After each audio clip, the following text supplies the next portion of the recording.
recording it and then okay guys, so yeah, so apologies in advance if I go into mad coughing fits. If I mute myself, you'll know why. I've been trying to struggle through this week doing client calls and all kinds of stuff, and it's been a little bit up and down. So yeah, so I've not been as structured as Claire, and I haven't done any slides, so apologies for that. But I have got a little bit of a brief to follow. So I've kind of followed the outline that we suggested. So just to start with the good. So as some of you know who come in regularly, I run a couple of businesses. The one that I spend most of my time in is Hive Creation. So the good for me is that this is the year that we started it. It was actually founded in December 2020, but we got going with things at the beginning of January. So this is my first full year in the business. And for me, I'm back working now in my area of strength. I perhaps didn't realize that before we started. As some of you who know my sort of story and my background, I do have a property business as well, and that's where all my time was spent. And it's kind of shifted a little bit this year in that I'm now mainly supporting other property business owners, and yeah, I've really found my flow and doing what I do best. So that was really good. Another good thing for me was really nailing down my strategy, my business model. So I think I started the year in a very different position than I am now. I was, I kind of knew that I wanted to grow Hive, had my vision around that, knew I needed to grow my property business, had other opportunities flying around. And I suppose being a kind of a planner, a strategist, I never really quite knew how I was going to fit all of the pieces of the jigsaw together. And I think in the last couple of months, that's really come into focus. And I feel really great in the fact that I can understand where I want to take the sort of group of businesses moving forward. And that's all about creating income in core businesses that then feed and grow in property businesses, because I haven't got multiple hours of the day. I've only got one pair of hands and I can only do so much.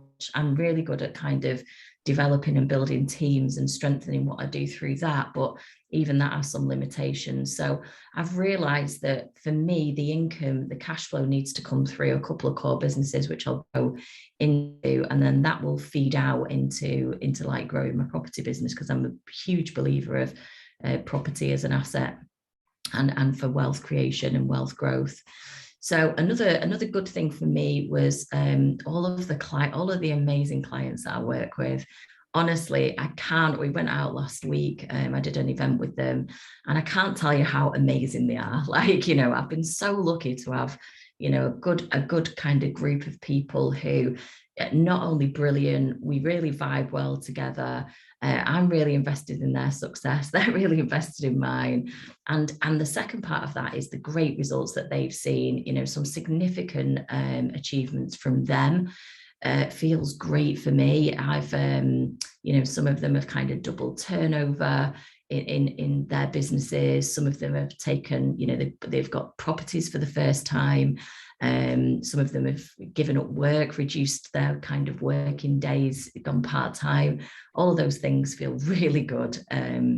So yeah, another good thing is that, in terms of business performance, I've had excellent business performance in my property business. I hate to jinx these things, but I haven't had any voids, I haven't had any tenant changeovers, and they're performing at the best that they can do.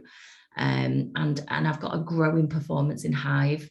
I think with a business like Hive, there's always potential to do more, but it's being really realistic.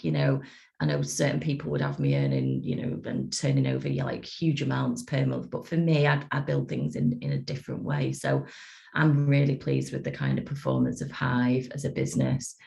So like moving into the challenges. So I kind of look at challenges slightly different. I don't necessarily see them as negatives or bads. I think that everything that we're faced with, we just got to take it as a learning opportunity. And actually problem solving and dealing with shit day in, day out is just our job. and we've got to kind of take it in our stride. So, but some of the bigger challenges that I've had, I don't know if some of you know, but I started off with a business partner. So the first 6 months I was working with a business partner who decided that it wasn't for them in the end. But probably I was really affected by that change.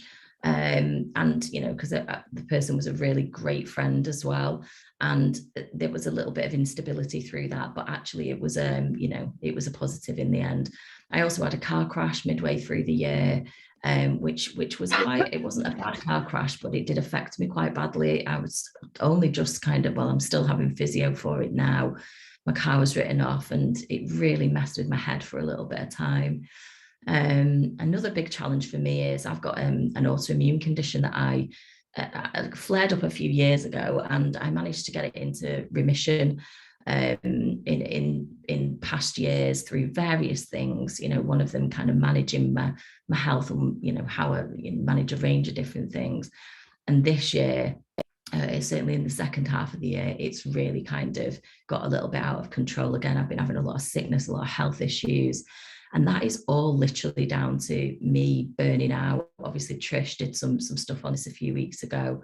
I'm really, really feeling that. And it's resulted in things like this happening to me every other week. So that getting the balance between everything, dropping balls in the business and home and kids and all of that sort of stuff. So my kind of perfectionism makes me struggle with those kind of things. So it's been, those are kind of my challenges really, but not the end of the world, and I'm certainly taking away some positives and some learnings from those, which I'll go into in a bit. In terms of achievements, I haven't won any awards or anything like that, but there's certainly been some things that I'm really proud of this year. One of them is that I'm now a SAS trustee. So after months and a long, long time, I managed to get that over the line. I've steadily grown a great book of clients. A lot of people come to me through referrals and recommendations, so that's really positive. I ran 4 successful quarterly business planning events with my clients, and going to look to kind of extend that next year. I built really strong foundations in my business to build from. I've got a team of 4, soon to be 5. I've done that throughout this year. I've developed my outside team, so I've got a kind of good book of like freelancers and support staff that I use as well. I've built some really strong relationships and strategic partnerships. I got interviewed for YPN, got featured in YPN magazine. I've been interviewed by TEDge, which hasn't gone live yet. That'll be going live in January, I think.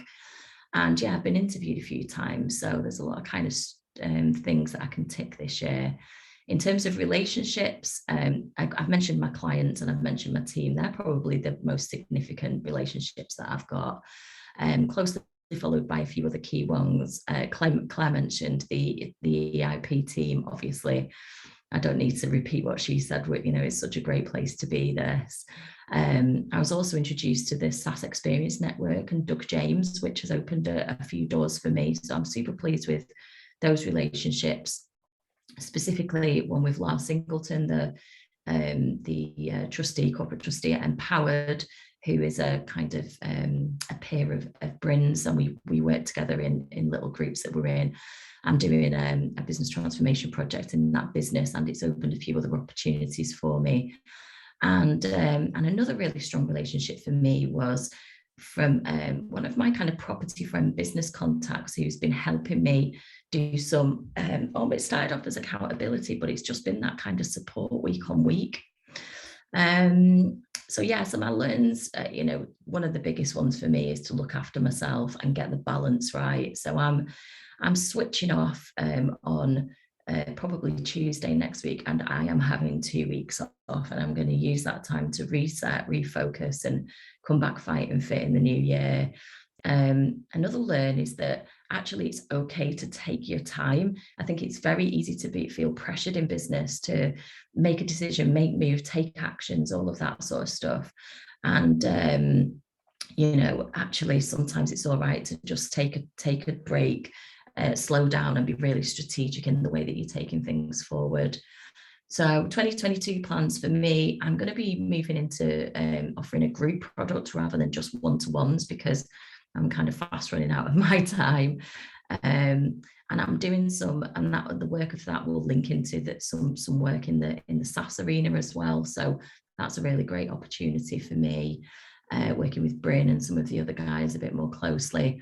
I'm also offering a team building service for my clients, so helping with recruitment and onboarding and coaching and stuff. I'm really quite excited about that service.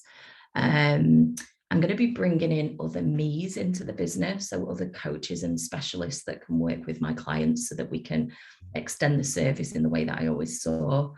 I'm looking to develop a property management system, which I'll be able to market to potential clients. And I'm also looking to create a completely different business, nothing property related, completely a complete wild card, but very, very linked to my past and my history. So not saying too much about that at the minute, because I need that to kind of come to life a little bit, but that should bring a range of opportunities in those kind of core businesses that I was telling you guys about. So yeah, that's me. Obviously, you know, there's a lot to kind of cover there. It's been a huge year, and I think it's always important to reflect on what you've achieved and what you've done, and actively encourage that for you guys as well. So thanks for listening. And I didn't cough very much either, which I'm quite surprised about. Thank you. I don't know if Claire's disappeared.